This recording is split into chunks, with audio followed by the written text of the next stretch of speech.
ভাই আমি তোমারে দেখলে আমার কিন্তু গায়ের আগড়ে কি লেগিয়া এই যে কবির রিয়া ঝর্ণারে লই চলে গেলে প্রেম প্রীতি করলে এত বড় একটা অপরাধ করলে তুমি কি মনে করো যে এই অপরাধ দিয়ে তুমি বাঁচতে গেছো? কোনোদিন ওনার প্রত্যেকটা অপরাধের পিছনে তোমার হাত আছে? এগুলো এখন আর নতুন ভাবে বলতে চাই না, তুমি আমার চোখের সামনে আসছো না।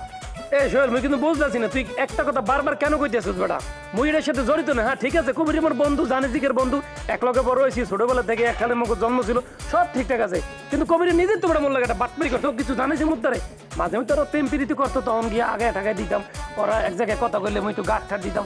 আরে বেটা এই বাটপারে মোট থেকে মনে করছো 12,500 টাকা মারিয়ে গেছে, মুই তো এখন ওদের 12,500 টাকা পাই, কত কষ্টের টা তুই এটা জানোস না? এটা আমি কবিরের আমি নিজে 12.5 লাখ টাকা পাই, বিভিন্ন সময় আওলাদ নেছে বিড়ি সিগারেট কিনবে ইয়ের কথা কইয়া, এগুলা পরে হিসাব হইব দেশে ইয়ের ভালো লাগে হিসেব মিলামো।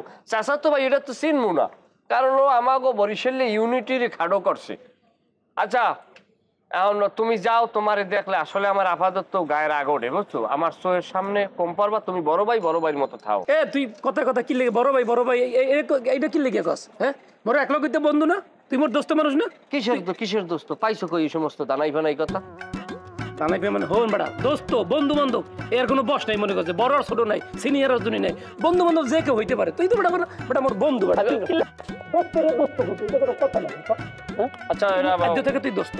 আচ্ছা তাইলে আপনি আবার আমনে তুই তোরে বন্ধু হিসাবে নিছি। এখন ওই যে কবির যে লঞ্চের যেই অংশটা খাইতে না, ওইটা আরে আমারে খাওয়া, আর অনেক কাম কি দেশ জুড়ে তোলপা ওয়ালটন ফ্রিজ কিনে আপনিও হয়ে যেতে পারেন মিলেনিয়ার। এটা তুই দোস্ত হয়ে গেছিস, কোনো কথা নাই, তুই পাবি সবকিছু, কাম বেশি কিছু না, ওই দেখ বেশি মনে করে দেখ মানে কি সিট ঠিট বেশি, তোর কাম একটু দালালি করবি, ওই সিটটা মনে করতে থাকবো, একটা যাত্রী আইব, ওই সামনে গিয়ে তুই করবি ভাই আপনার অসংখ্য ধন্যবাদ, ওই যে আগে আপনার 500 টাকা দিয়েছিলাম, এখন এই যে 1000 টাকা আপনি পাইতেন 1000 টাকা দিয়ে দিছি, ওই যে টাকাটা ভাগাভাগি হইব, টিকিটটা দিয়ে দেবো সামনে বসে তোরে, তুই ওইটার অর্ধেক তুই নিবি অর্ধেক মুই নেবো, এইটাই লিখে কবরিল। আর মনে করি মাঝে মধ্যে সুন্দরবন সুরবি আসেন 200 100 এই মাঝে মধ্যে তাল লবি মন লাগে, এই কাম আর কিছু না, কেবিনও বেশি মাঝে মধ্যে বুঝলি। না না ওই জায়গায় ব্যবসা আরো দুইটা আছে।